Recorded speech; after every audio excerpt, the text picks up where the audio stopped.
ก่อนไปอยู่เดี๋ยวยังไปจักยี่บ่เห็ดนี่เห็ดปวกนี่ได้เย็นวะโฉกเนาะยังบ่จักหาเลาะไว้มาขายเนาะโอ้แพงได้กับเจ้าซื้อแพง2-3 แสนพุ่นเข็นได้หลายกันโอ้มาหาเบิ้งคันมามีเนาะทีมงานมาจะว่าซื้อซอยไปจักโอ้ช้างคันบ่จิตหินบัดโอ้สิซื้ออยู่ดิซื้อซอยอยู่ลงหาไว้เด้อผู้ใดมาก็เอาบ่เฮ็ดนี่ก็หามาขายเถอะเด้อได้เลย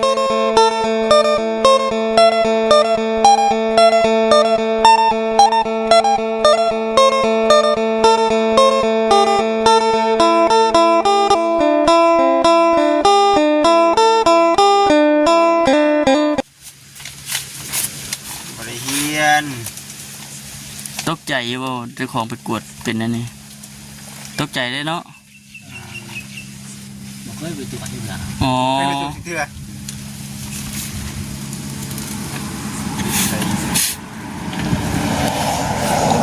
ตรวจเนาะ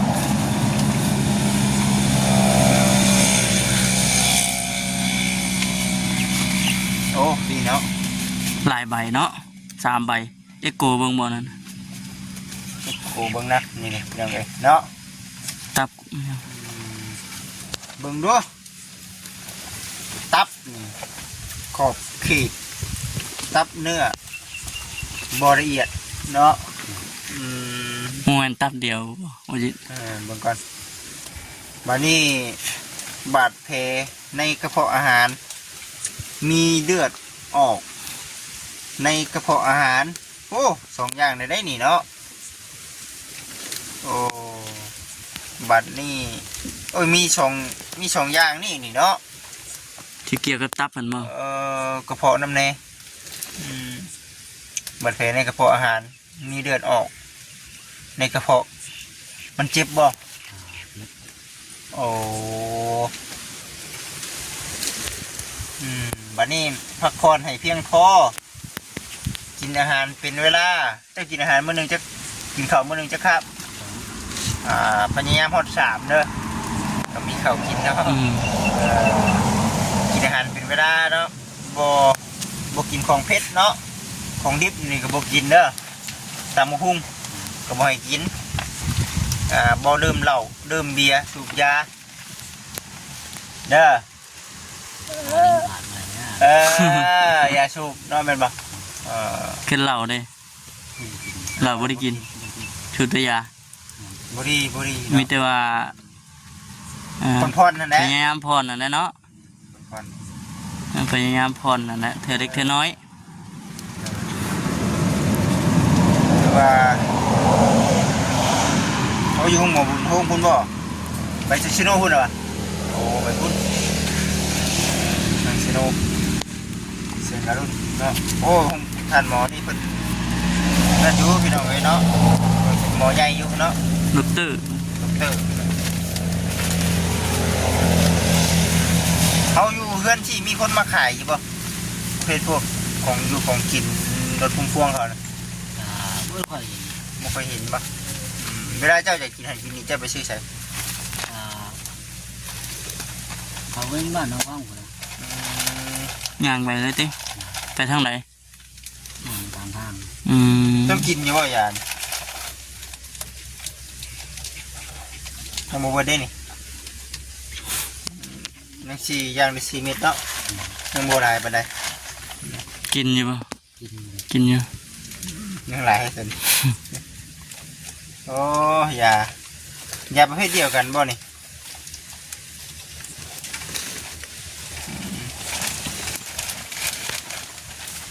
กินกันเป็นยังไงแค่ไหนบอกกัน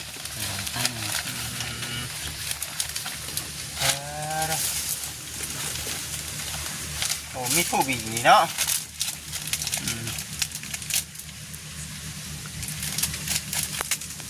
จูบจะว่าทูบมันนั่นทูบเลยยุงบอกดูทูบมันนั่นบอกจะตีจะสร้างดูบ่อ๋อนั่นแหละใส่เราเอามานี่ก็ได้ ก็สินั่นแหละพี่น้องเอ้ยเบิ่งวันนี้ไม่ได้ซื้อของมาพี่น้องเอ้ยวันนี้พอให้ทั้งไอ้เราเก็บใส่ถุงไว้เด้อไอ้เด้อพอได้ซื้อขนมเล็กๆน้อยๆหรือว่าของกินเล็กๆน้อยๆเด้อทางไหนเด้อโอเคแล้วก็เป็นจะไรเฮ็ดหอนบ่ได้ออกบ่ใช่ กินเขาไปกินเลย เจ้าไปเก็บแน่ แต่เก่าว่าได้ไปหามาแต่เก่า แต่ก่อนไปอยู่เดี๋ยวยังไม่ไป จักยี่บ่เฮ็ดนี่ ยากอยู่ เฮ็ดปวกนี่ได้ เย็นวะเดี๋ยวน้อยๆบ่จัก หาเลาะไว้มาขายเนาะโอ้แพงได้กับเจ้าซื้อ แพง 2-3 แสนพุ่นเข็นได้หลายกันโอ้มาหาเบิ่งคันว่ามีเนาะ แม่ ทีมงานมาจะว่าสิซื้อซอยไปจักบ่ช้างคันบ่จิตหินบัดโอ้ สิซื้ออยู่ติ ซื้อซอยอยู่ลองหาไว้เด้อผู้ใดมาก็เอาบ่เฮ็ดนี่ก็หามาขายเถอะเด้อ ได้เรื่องเลยเนาะ ได้ปวกคนนิยมซื้อคนนิยมกินนี่แหละ เนาะใกล้เวลาเลยบอกทำเนาะค่ำเลยได้ ใกล้เวลาแล้วนี่ ค่ำแล้วมื้อนี้ก็มาเยี่ยมเด้อมาเยี่ยมอาชีบ่ได้อยู่ค่ำปานใดเนาะ แม่น ก็เลยว่าเดี๋ยวสิได้เมื่อแบบนี้นะ น้ำกินเนี่ยน้ำกินเจ้ามาใช่ไหม ต้องกินเป็นชื่อมาแต่เห็น โอ้ชื่อว่าจะถึงแล้ว มาเห็นบ่มาถ้าลมฝนตกบ่ได้เป็นอย่างละว่าหัวอยู่บ่ ถามไม่ถูก บ่ได้หัวเนาะทางไอ้สิงเพิ่นพี่น้องเอ้ยเนาะกับมาถามไทยในเรื่องดินเรื่องร้อนนะพร้อม แม่น บิจิตเองก็บ่ได้มีแบบว่าแนวสมทบหรอกพี่น้องเอ้ยเนาะแต่ว่ามาถ่ายให้กับ FC ได้ตรงนี้ชมเนาะ พอได้รู้ว่าเงินกายสิพอก็ดีใจน้ำเพิ่นเนาะ แม่โอ้โหเงินสิพอแล้วดีใจน้ำเด้อ เนาะ บ่คิดฮอดบ่แสนบ่คิดฮอดเราอยู่บ่ ไปหาสาวคนหน้าหมดแล้ว คุณแม่เนาะยังนั่นพี่น้องเลยเนาะยังก็จะมาก่อนมาสั่น ยังบุกเวียกอยู่ใช่เนาะ เรียกบุกงานอยู่ได้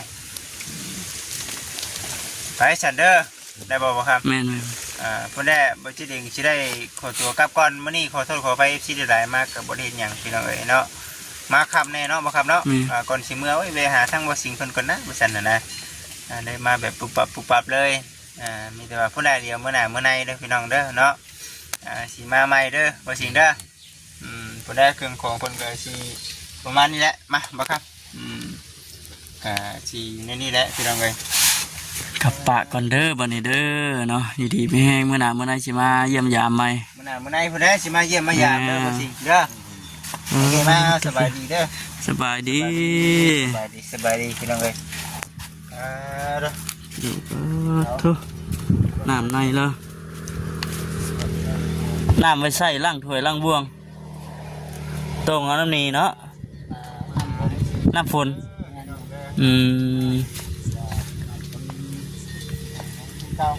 ล่างถ้วยล่างบ่วงคักคือกัน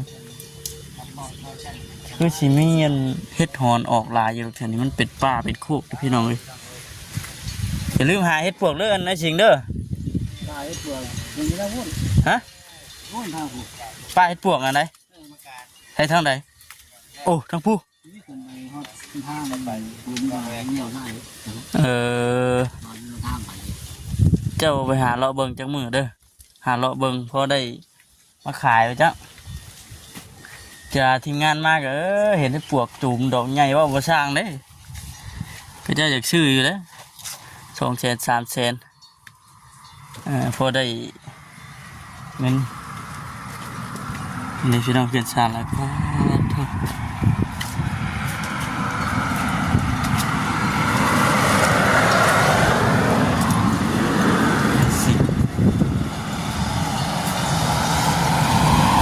อยู่แบบนี้จะได้มากเนาะจะได้เรื่องเงินชื่อทีเพิ่นก็ใกล้สิเพียงพอแล้วเพิ่นว่าสันตามที่ได้ยินทางเราว่ามาผ่านนะพี่น้องว่า44,700กับ26 บาทว่าซั่นว่าจังใดเลยพี่น้องเนาะผู้ใหญ่เพิ่นสมทบกันเข้ามาอีก5,000 กว่าบาทว่าซั่นทั้งจิตเพิ่นไล่เบิ่งวันนี้ก็มีแต่ว่าสิพากันกลับแล้วพี่น้องเลยเนาะจบจากนี้ก็แม่นกลับเมื่อว่ามันค่ำเลยได้พี่น้องเลยให้เราไปตัดไม้มาเฮ็ดให้มันแล้วว่าซั่นคนละมื้อหน้ามื้อในเฮาจังสิเข้ามาอัปเดตใหม่พี่น้องเนาะจังไดก็ดีมุกดีใจแล้วก็ขอบคุณทางผู้หลักผู้ใหญ่เพิ่นที่สดซอยทางในสิ่งแล้วเพื่อนเข้มทางว่าซั่นไปทางใดก็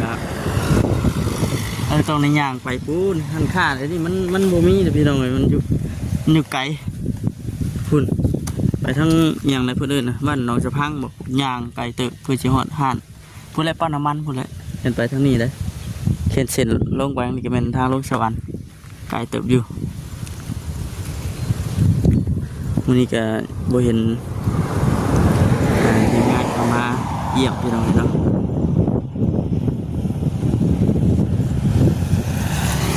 และคือสีแมนคือสีอันแมนมือใหม่พอแหละคือฝนมากอยู่เลยพี่น้องมันก็มืดคึบอยู่สันโอเคพี่น้องคลิปนี้ก็คือสิจบคลิปก่อนลาพี่แล้วน้องไปก่อนเด้อพี่น้องเนาะสบายดี